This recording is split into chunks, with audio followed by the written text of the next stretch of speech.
لبیک اللہم لبیک لبیک لا شریک لک لبیک لبیک اللہم لبیک لبیک لا شریک لک لبیک ان الحمد والنعمت لك والملك لا شريك لك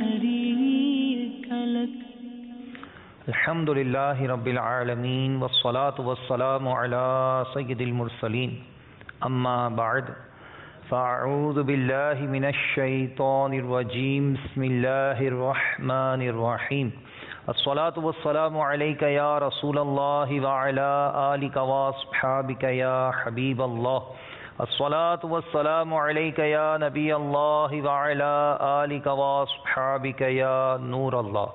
میٹھے میٹھے اسلامی بھائیوں اور مدنی چینل کے ناظرین، سلسلہ احکام حج لیے ایک بار پھر حاضر ہیں۔ اس سلسلے میں ہمارے ساتھ دارالافتاء اہل سنت کے مفتی صاحب مفتی علی اصغر عطاری المدنی بھی ہوتے ہیں۔ انشاءاللہ ان سے ہم احکام حج سیکھ رہے ہیں۔ ہمارے کچھ سلسلے ہو چکے، انشاءاللہ مزید آگے ہماری تربیت کا سلسلہ جاری ہے۔ میرے آقا صلی اللہ علیہ وسلم کا فرمان عالی شان ہے، نیت المومن خیر من عملہ، مسلمان کی نیت اس کے عمل سے بہتر ہے۔ آئیے کچھ اچھی اچھی نیتیں کر لیتے ہیں۔ یاد رکھیں کہ اچھی نیت نہ ہو تو کسی بھی عمل خیر کا ثواب نہیں ملتا۔ جتنی اچھی نیتیں زیادہ کریں گے اتنا ثواب بڑھنا شروع ہو جائے گا انشاءاللہ عز و جل۔ نیت کیجئے کہ اول تا آخر سلسلے میں شریک رہیں گے۔ نیت کیجئے کہ انشاءاللہ عز و جل جو احکام ہمیں سکھائے جائیں گے، جو مناسک سکھائے جائیں گے، جو مصروفیات کے بارے میں ہماری تربیت ہوگی، انشاءاللہ اس کو اپنی ڈائری اور قلم لے لیجئے اور لکھنا شروع کر دیجئے، اس کو نوٹ کرنا شروع کر دیجئے۔ یہاں موجود اسلامی بھائی، مدنی چینل پر موجود ناظرین، سب سے التجا کروں گا کہ کانسنٹریٹ توجہ کے ساتھ سلسلے میں حاضر رہیے، کیونکہ ایک اہم ترین جو اتنا زبردست ہمارا فرض ہے اس کی ادائیگی اس کو ہم سیکھ رہے ہیں انشاءاللہ عز و جل۔ ہمارے ساتھ نعت خواہ بھی ہیں، ان سے کلام بھی سنیں گے۔ آئیے پہلے ایک درود پاک کی فضیلت بیان کرتا ہوں۔ سرکار مدینہ سلطان باقرینہ قرار قلب و سینہ فیض گنجینہ صلی اللہ تعالی علیہ وآلہ وسلم نے نماز کے بعد حمد و ثنا اور درود شریف پڑھنے والے سے فرمایا، دعا مانگ قبول کی جائے گی، سوال کر دیا جائے گا۔ صلو علی الحبیب صلی اللہ تعالی علی محمد صلی اللہ علیہ وآلہ وسلم۔ میٹھے میٹھے اسلامی بھائیوں، امیر اہل سنت الحمدللہ عز و جل اپنے کلام میں کیا ہی پیارا شعر ارشاد فرماتے ہیں، میرے قلب مستر کو بھی قرار آ جاتا، حج کا مزدہ کوئی کاش آ کے دے گیا ہوتا۔ جی ہمارے اسد بھائی ہمارے ساتھ موجود ہیں۔ اسد بھائی کیا کلام سنا رہے ہیں آج ہمارے ناظرین کو؟ الحمدللہ رب العالمین والصلاة والسلام علی سید المرسلین۔ انشاءاللہ عز و جل جس کلام کا شعر آپ نے بھی سنایا، اسی کلام کو پڑھنے کی پیش کرنے کی سعادت حاصل کروں گا۔ سبحان اللہ، ماشاء اللہ۔ اور اکاش امیر علیہ سنت کی اس تمنا کے صدقے ہمیں بھی اسی سال حج بیت اللہ کی سعادت نصیب ہو جائے، اور اللہ کرے کہ ہمیں بھی یہ شوق، یہ جذبہ اور یہ تڑپ نصیب ہو جائے کہ حج کرنے کی جو امید، جو تمنا، جو طلب شیخ طریقت امیر علیہ سنت کی، اللہ تعالیٰ اس کی برکت ہمیں بھی عطا فرمائے۔ اللہ کی رضا ثواب آخرت کے لیے انشاءاللہ کلام پیش کروں گا۔ مدنی چینل کے ناظرین اور حاضرین بھی اچھی اچھی نیتوں کے ساتھ اس کلام میں شریک ہو جائیں۔ اللہ تعالیٰ ہم سب کو اس کی ڈھیر و ڈھیر برکتیں عطا فرمائے۔ اللہ علیکہ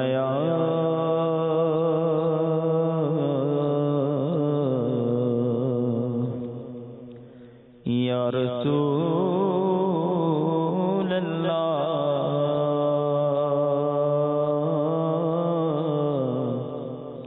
وسلم علیکہ یا حبیب اللہ۔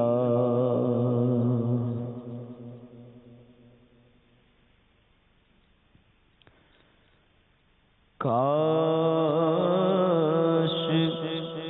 پھر مجھے حج کا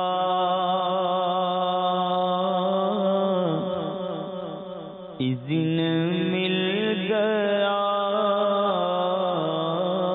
ہوتا،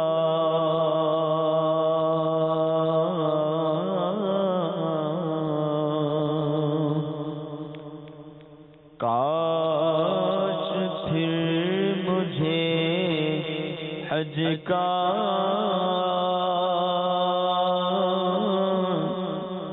اذن مل گیا ہوتا، کاش پھر مجھے حج کا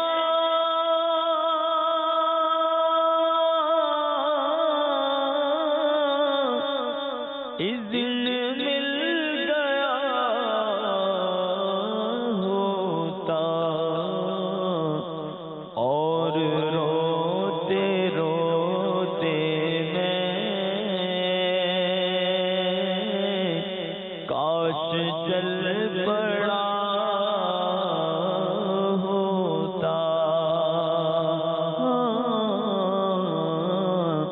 اور روتے روتے میں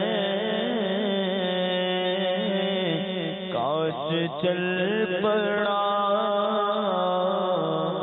ہوتا، ہائے پھوٹی قسمت سے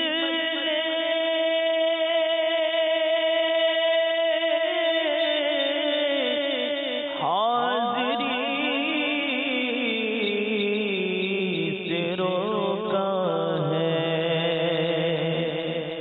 ہائے پھوٹی قسمت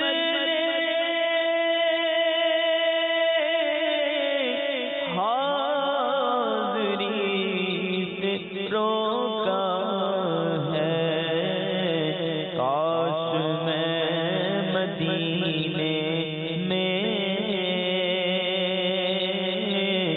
پھر پہنچ گیا ہوتا، کاش میں مدینے میں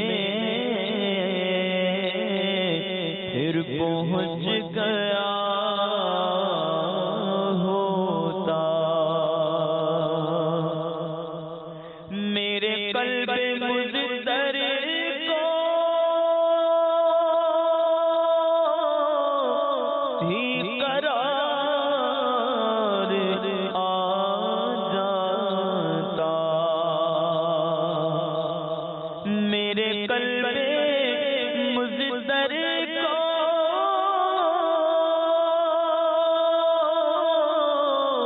بھی قرار آ جاتا، حج کا مجدہ کوئی کاش آ کے دے گیا ہوتا، اے کاش کوئی کہہ دے میرے کانوں میں، چل تجھ کو مدینے میں میرے سرکار بلاتے ہیں، کاش میں مدینے میں پھر پہنچ گیا ہوتا، اور مجھ کو چھوڑ کر تنہا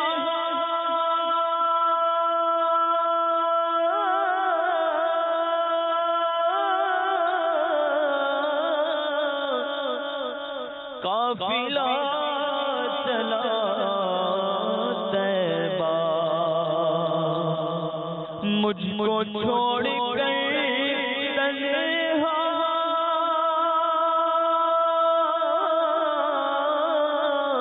قافلہ چلا طیبہ، کاش ساتھ میں لے کر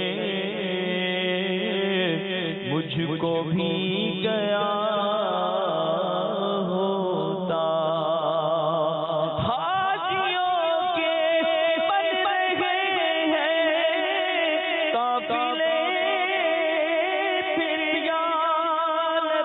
پھر نظر میں پھر گئے حج کے مناظر یا نبی تم بلا لو آقا تم بلا لے پر ہو قادر یا نبی ہائے میرا ہائے میرا کیا بنے گا گر نہ حج پر جا سکا روح بھی رنجور ہوگی کس قدر پھر یا نبی کاش میں مدینے میں پھر پہنچ گیا ہوتا اور کاش ان کی راہوں کو پھول اور کانٹوں کو چومتا گیا ہوتا جھومتا گیا ہوتا اور کاش مجھ کو پھر مدینے میں اس برس بھی بلواتے مجھ کو پھر مدینے میں اس برس بھی بلواتے آپ کا بڑا احسان مجھ پہ یہ کہا ہوتا کاش میں مدینے میں پھر پہنچ گیا ہوتا اور کاش گنبد خضرا کے حسین جلووں میں کاش گنبد خضرا کے حسین جلووں میں میرا روتے روتے ہی دم نکل گیا ہوتا میں جو یوں مدینے جاتا تو کچھ اور بات ہوتی کبھی لوٹ کر نہ آتا تو کچھ اور بات ہوتی کبھی لوٹ کر نہ آتا تو کچھ اور بات ہوتی میں مدینے تو گیا تھا یہ بڑا شرف تھا لیکن میں مدینے تو گیا تھا میں مدینے تو گیا تھا یہ بڑا شرف تھا لیکن وہی دم جو ٹوٹ جاتا تو کچھ اور بات ہوتی ارے تجھے کیا ہوا تھا سگے ابدار کیوں مدینہ چھوڑ آیا وہی گھر اگر بساتا تو کچھ اور بات ہوتی کاش میرا روتے روتے ہی دم نکل گیا ہوتا اور دم نکل گیا ہوتا ان کے قدموں اگر مقدر نے میرا دے دیا ہوتا، اور ایک کاش جن دنوں مدینے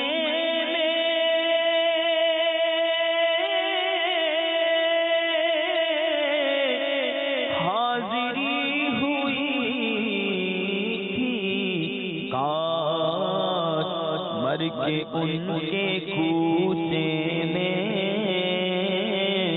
دفن ہو گیا ہوتا، یا رسول اللہ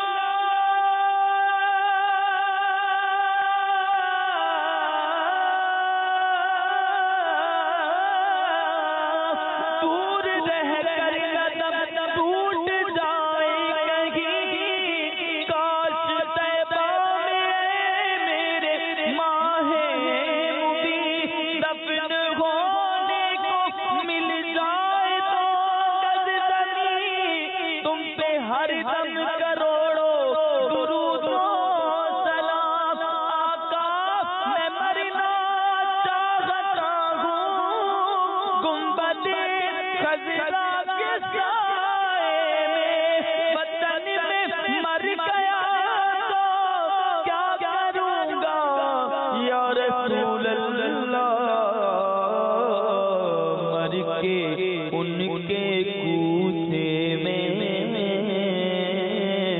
دفن ہو گیا ہوتا، اور کاش ایسا ہو جاتا گورے گورے قدموں میں گر کر آپ کا پر فدا ہوتا، ہے تمنا عطار یا رب ان کے جلووں میں یوں موت آئے، جھوم کر جب گرے میرا لاشا حاملے بڑھ کے شاہ مدینہ، کاش پھر مجھے حج کا اذن مل گیا ہوتا۔ ماشاءاللہ، حقیقت میں ہر عاشق رسول کی یہ تمنا، یہ خواہش، یہ آرزو ہے کہ کاش مجھے حج کا اذن مل گیا ہوتا۔ میرے میٹھے میٹھے اسلامی بھائی اور مدنی چینل کے ناظرین، ماشاءاللہ ہمارے ساتھ مفتی صاحب موجود ہیں اور احکام حج بیان ہو رہے ہیں، ہم ان سے سیکھیں گے۔ ایک مدنی مشورہ میں اپنے تمام عازمین حج اسلامی بھائی اور اسلامی بہنوں کو دوں گا کہ میرے شیخ طریقت امیر اہل سنت نے الحمدللہ عز و جل حج پر جانے والوں کے لیے، عازمین حج کے لیے 19 مدنی انعامات کا بڑا ہی پیارا مدنی گلدستہ عطا فرمایا برائے حج و سفر مدینہ۔ یہ ہمارے ناظرین کو دکھائیے، یہ دعوت اسلامی کی ویب سائٹ سے ڈاؤن لوڈ بھی کیا جا سکتا ہے اور مکتبۃ المدینہ سے ہدیۃً طلب بھی کیا جا سکتا ہے۔ انشاءاللہ یہ آپ اپنے ساتھ لے جائیں گے تو ایک بہترین رفیق ہے کہ آپ نے حرمین طیبین میں اپنا جدول کیسے بنانا ہے، آپ نے وہاں کیا کیا اعمال کرنے ہیں، جو ہم احکام حج سیکھ رہے ہیں وہ تو کرنے ہیں، ان میں مزید جوش، ولولہ، شوق اور ذوق کس انداز سے پیدا ہوگا۔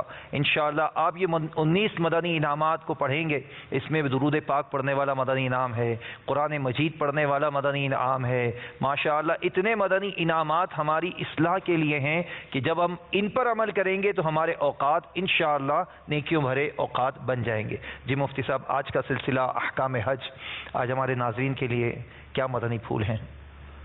الحمدللہ رب العالمین، الصلاة والسلام علی سید الانبیاء والمرسلین، اما بعد فاعوذ باللہ من الشیطان الرجیم، بسم اللہ الرحمن الرحیم۔ ویسے تو پچھلے سلسلے کے اندر ہم نے ایام حج یعنی 8 ذوالحجہ سے لے کر 13 ذوالحجہ تک کیا کیا کام کرنے ہوتے ہیں، تو ایام حج کی مصروفیات کے تعلق سے ایک پیکج چلایا تھا جی، اور ان میں سے 2 مصروفیات پر تفصیلی کلام بھی کیا تھا، ٹھیک ہے، یعنی مینا کے پہلے قیام پر اور عرفہ کے وقوف پر، میدان عرفات میں جو وقوف ہوتا ہے 9 ذوالحجہ کو۔ تو جو بقیہ 11 مصروفیات ہیں ان پر تفصیلی کلام کرنا باقی ہے۔ اس کے علاوہ ایک بڑی ہی اہم چیز، جی، حج کے واجبات۔ بہار شریعت میں 27 واجبات لکھے گئے ہیں اور حضرت ملا علی قاری رحمۃ اللہ تعالی علیہ نے 35 کے قریب بیان کیے ہیں، لیکن ہے اصل میں یہ کہ بعض واجبات جیسے سعی ایک واجب ہے، لیکن سعی کا صفا سے ہونا یہ بھی ایک واجب شمار کیا گیا ہے، ٹھیک، حالانکہ یہ سعی کا واجب ہے۔ تو یوں کمی زیادتی رہی ہے ان کی فگرز کے اندر، لیکن کوئی فرق نہیں ہے، ٹھیک، تو ہم ان کو 26 میں بیان کریں گے انشاءاللہ۔ اب ایک تو ہے واجب بیان کر دینا، کہ مثال کے طور پر رمی جو ہے وہ واجب ہے، صحیح، 3 دن کی رمی واجب ہے، ٹھیک، لیکن ہم نے اس کے ساتھ تھوڑی سی اس کی تشریح بھی کی ہے، اور پھر جو سب سے اہم چیز اور سب سے جس میں زیادہ تشنگی ہوتی ہے لوگوں کی، دقت اور وقت جی، جس پر زیادہ لگا اور محنت زیادہ ہوئی، وہ یہ کہ اگر یہ واجب رہ جاتا ہے تو پھر کیا صورتیں ہوں گی۔ ٹھیک ہے، تو اس حوالے سے ہم نے ایک کام کروایا ہے، تو 8 یا 10 واجبات وہ ہم اپنے ناظرین کو تفصیل کے ساتھ آج دکھا پائیں گے، انشاءاللہ، اور جو بقیہ واجبات ہیں انشاءاللہ العزیز آئندہ سلسلے کے اندر ہم اس کو شامل کریں گے انشاءاللہ، تو سب سے پہلے ایام حج کی جو مصروفیات ہیں اس کے تعلق سے پیکج تیار ہے۔ آئیے ناظرین دیکھتے ہیں ایام حج کی مصروفیات مختصر پیکج میں۔ جی، ایام حج کے معمولات۔ پہلی مصروفیت 8 ذوالحجۃ الحرام مینا میں پہلا قیام کرنا ہے۔ یہ قیام سنت موقدہ ہے۔ اس کا وقت 8 ذوالحجہ کی ظہر سے لے کر 9 ذوالحجہ کی فجر تک ہے۔ دوسری مصروفیت 9 ذوالحجۃ الحرام وقوف عرفہ۔ یہ وقوف حج کا رکن اعظم اور بنیادی فرض ہے۔ اس کا وقت 9 ذوالحجہ کے زوال کے بعد سے لے کر غروب ہو جانے تک واجب وقت ہے۔ غروب سے پہلے جانا جائز نہیں، البتہ پوری رات فجر کے وقت سے پہلے تک حالت احرام میں نیت حج کے ساتھ ایک لمحہ بھی عرفہ میں آنے والے کا فرض ادا ہو جائے گا۔ تیسری مصروفیت 9 ذوالحجۃ الحرام کی شب وقوف مزدلفہ۔ یہ حج کے واجبات میں سے ایک واجب ہے۔ وقوف کا وقت فجر کا وقت شروع ہونے سے لے کر سورج طلوع ہونے تک ہے۔ کم از کم ایک لمحہ اس وقت میں مزدلفہ میں وقوف کرنا واجب ہے۔ چوتھی مصروفیت 10، 11، 12 ذوالحجۃ الحرام مینا میں دوسرا قیام۔ یہ قیام اپنی تفصیل کے مطابق سنت موقدہ ہے، البتہ غروب کے بعد مینا سے جانا معیوب ہے۔ بہتر ہے 13 کی رمی کر کے جائے۔ اگر 13 کی صبح مینا میں ہی ہو گئی تو اب بغیر رمی کے جانا جائز نہیں، جائے گا تو دم واجب ہوگا۔ صرف بڑے جمرے کی رمی واجب حج۔ پہلے دن کی رمی کا وقت 10ویں تاریخ کی فجر کا وقت شروع ہونے سے 11ویں کی فجر کا وقت شروع ہونے سے پہلے تک ہے۔ مسنون یہ ہے کہ 10ویں کے سورج نکلنے سے لے کر زوال تک کر لی جائے۔ زوال سے لے کر 10ویں کا سورج غروب ہونے تک کرنا بھی مباح ہے، البتہ غروب ہونے سے فجر تک مکروہ ہے۔ 10ویں کی فجر کی نماز کا وقت شروع ہونے سے سورج نکلنے تک کرنا بھی مکروہ ہے۔ چھٹی مصروفیت 10 ذوالحجۃ الحرام رمی کے بعد قربانی کرنا۔ حج تمتع اور قران والے کے لیے یہ قربانی واجب ہے، جبکہ حج افراد والے کے لیے یہ قربانی مستحب ہے۔ حج کی قربانی کا وقت 10 ذوالحجہ رمی کے بعد سے لے کر 12 ذوالحجہ کے غروب آفتاب سے پہلے تک ہے۔ ساتویں مصروفیت حلق یا تقصیر، قربانی کے بعد حلق یا تقصیر کرنا یہ واجبات حج سے ہے اور احرام کھولنے کے لیے شرط ہے۔ 10 تاریخ کو قربانی کے بعد سے لے کر 12 ذوالحجہ کے غروب آفتاب سے پہلے تک اس کا وقت ہے۔ 8ویں مصروفیت طواف زیارت۔ طواف زیارت یہ حج کا دوسرا بڑا فرض ہے۔ 10 ذوالحجہ کے سورج طلوع ہونے سے لے کر 12 ذوالحجہ کی غروب آفتاب تک وجوبی وقت ہے، نہ کیا ہو تو پوری عمر تک وقت ہوگا۔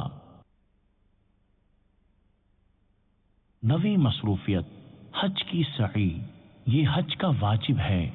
حج کا احرام باندھنے کے بعد حج کے مہینوں میں یعنی 1 شوال سے کسی بھی وقت ہو سکتی ہے۔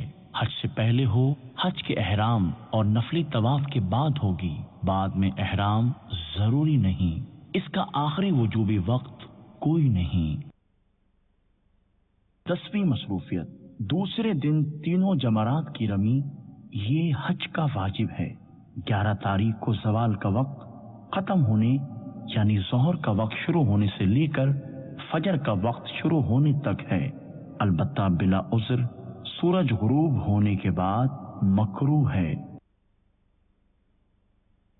11ویں مصروفیت تیسرے دن یعنی 12 ذوالحجہ کو تینوں جمرات کی رمی۔ یہ حج کا واجب ہے۔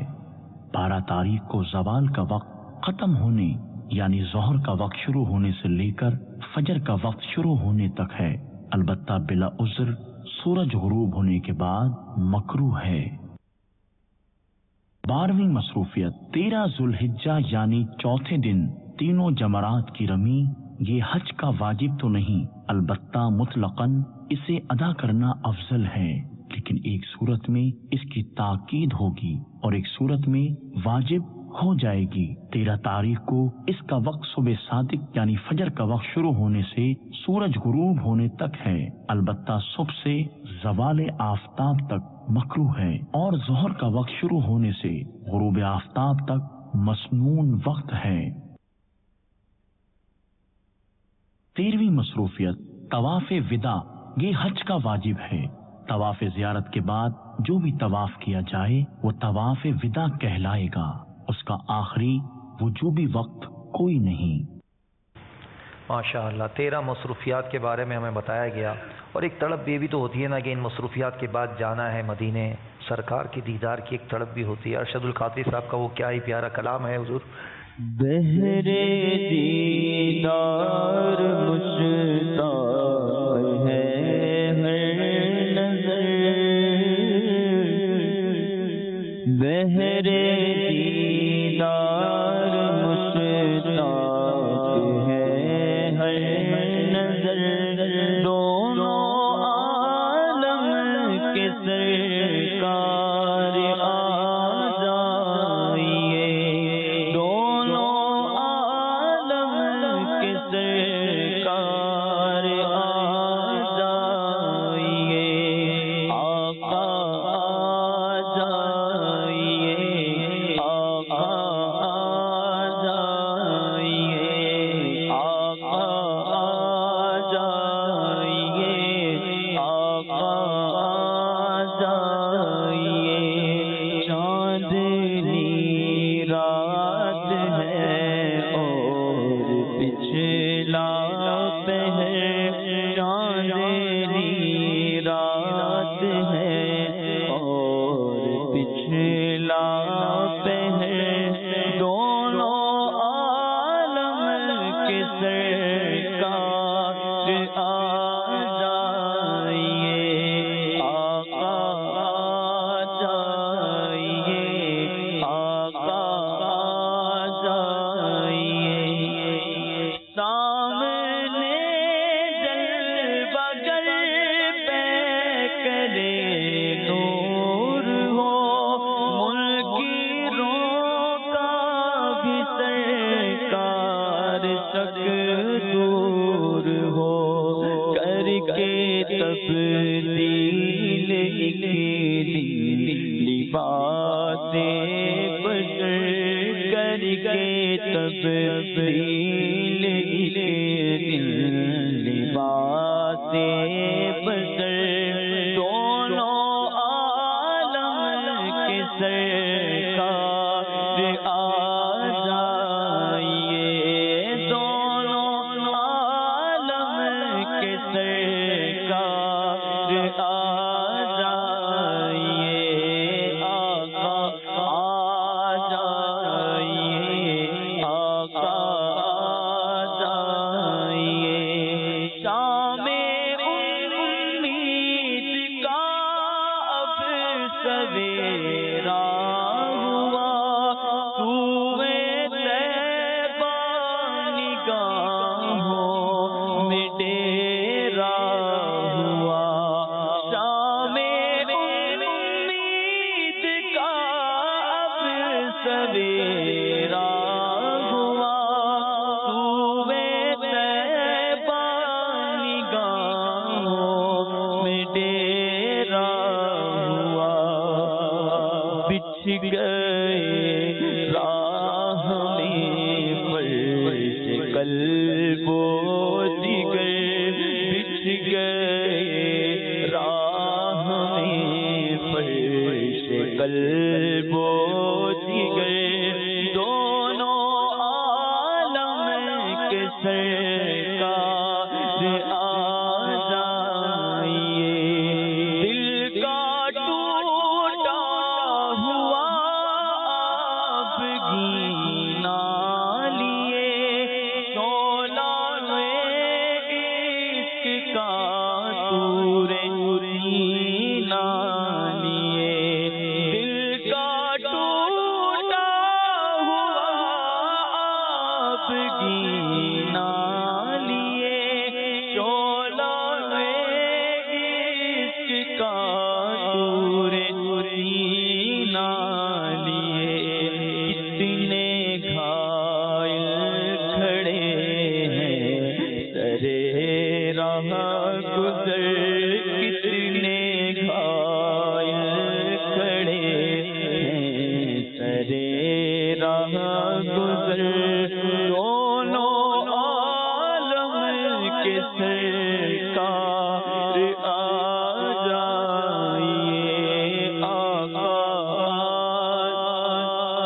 یہ آقا آ جائیے، سدرۃ المنتہا عرش باغ گرم، ہر جگہ پڑ چکے ہیں نشان قدم، سدرۃ المنتہا عرش باغ گرم، ہر جگہ پڑ چکے ہیں نشان قدم، اب تو ایک بار اپنے غلاموں کے گھر، اب تو ایک بار اپنے غلاموں کے گھر، دونوں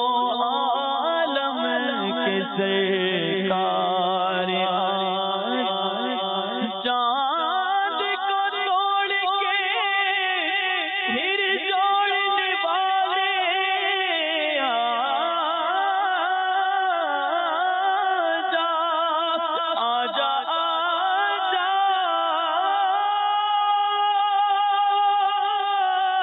میرے مدنی آجا، ہم بھی پھوٹی ہوئی تقدیر لیے بیٹھے ہیں،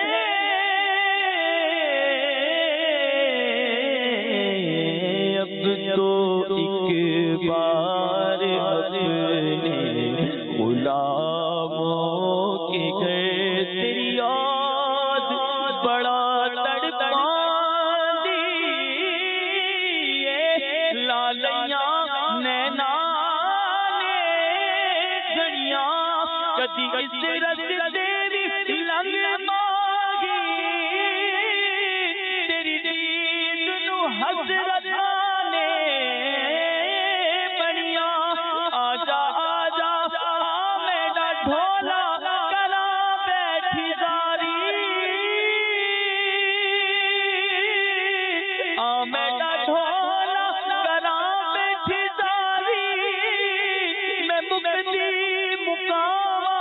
تجھتوں میں غاری حکیمہ ندیمہ دیوس دیے گل نہیں حکیمہ ندیمہ دیوس دیے گل نہیں میرے مرض دا اور کوئی بھی گل نہیں تو آکے دکھا جا یا رسول اللہ تو آکے دکھا جا اے صورت پیاری میں مقتدی مقاواں تجھتوں میں ہاری اب تو ایک بار لے غلاموں کے گھر اب تو ایک بار غلاموں کے گھر دونوں عالم کے سرکار آ جائیے آخری بات ہے ایک بیمار کا دل مچلنے لگا شوق دیدار کا آخری وقت ہے ایک بیمار کا دل مچلنے لگا شوق دیدار کا بجھ نہ جائے کہیں یہ چراغ سحر بجھ نہ جائے کہیں یہ چراغ سحر دونوں عالم کے سرکار آ جائیے آقا آ جائیے آقا آ جائیے آقا آ جائیے آقا آ جائیے آقا آ جائیے بڑا جائے دیکھنے دا بڑی حسرت یہ زیارت دی کتھے دیکھن تو پہلا مر نہ جاواں یا رسول اللہ میرے آقا کی مدت ہوئی گئے تیری راہ میں اکھیاں بچھاتے بچھاتے تیری حسرتوں میں تیری چاہتوں میں بڑے دن ہوئے گھر سجاتے سجاتے چاندنی رات ہے اور پچھلا پہر دونوں عالم کے سرکار آ جائیے آقا آ جائیے آقا آ جائیے آقا آ جائیے آقا آ جائیے حقیقی میٹھے اسلامی بھائیوں اور مدنی چینل کے ناظرین سلسلہ احکام حج تو چل رہا ہے حج کے احکام سیکھ رہے ہیں لیکن یہ سفر جو ہے نا یہ محبتوں بھرا سفر ہے یہ ایک تڑپ لیے اپنے اندر ہے کہ بندہ جب یہاں سے سفر پر روانہ ہو حج کا سفر ہو اس کی کیفیات کیا ہونی چاہیے اللہ تعالیٰ کا کروڑا کروڑ احسان ہے کہ اس نے اپنے بندوں کو حج کے بہانے اپنے پیارے محبوب علیہ الصلوۃ والسلام کی دربار میں آنے کیا بات کی سعادت بخشی ہے. کیا بات ہے. اور اس کلام پر میں عرض کروں کہ سرکار دو عالم صلی اللہ علیہ وسلم کی بارگاہ میں استغاثہ، جیسے آقا آ جائیے، ایک استغاثہ ہے. اور اس کلام کی جو تھیم ہے وہ ہے پیارے آقا علیہ الصلوۃ والسلام کی زیارت کی تمنا کرنا.